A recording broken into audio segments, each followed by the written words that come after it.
Farooq, Anand Ramanarayana Reddy, Payyavula Keshav, Anagani Satyaprasad, Kolusu Parthasarathy, Dola Veeranjaneya Swamy, Kottipati Ravi, Gummadi Sandhyarani, BC Janardhan Reddy, TD Bharat, S Savitha, Vasamsetti Subhash, Kondapalli Srinivas, Mandipalli Ramprasad Reddy, Nara Lokesh మంత్రులుగా ప్రమాణ స్వీకారం చేయనున్నారు.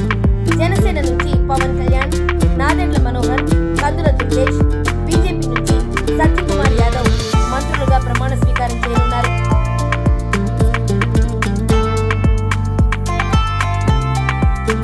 ఈ 24 మందిలో 17 మంది కొత్త వారికి చంద్రబాబు అవకాశం ఇచ్చారు. వీరిలో 3 మహిళలు, 8 మంది బీసీలు, ఎస్సీలు 2, ఎస్టీ 1, ముస్లిం మైనారిటీల నుంచి 1కి, వైశ్యుల నుంచి 1కి అవకాశం దక్కింది. అలాగే 4 కాపులు, 4 కమ్మ, 3 రెడ్లకు అవకాశం కల్పించారు. బీజేపీ నుంచి ఎవరికి అవకాశం కల్పించాలనే అంశంపై క్లారిటీ రాకపోవడంతోనే జాబితా విడుదల ఆలస్యమైంది.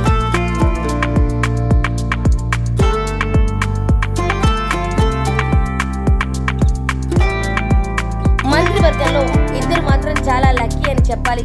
వారిద్దరే ఆనంద్ రామనారాయణ రెడ్డి, కొలుసు పార్థసారథి. వీరిద్దరూ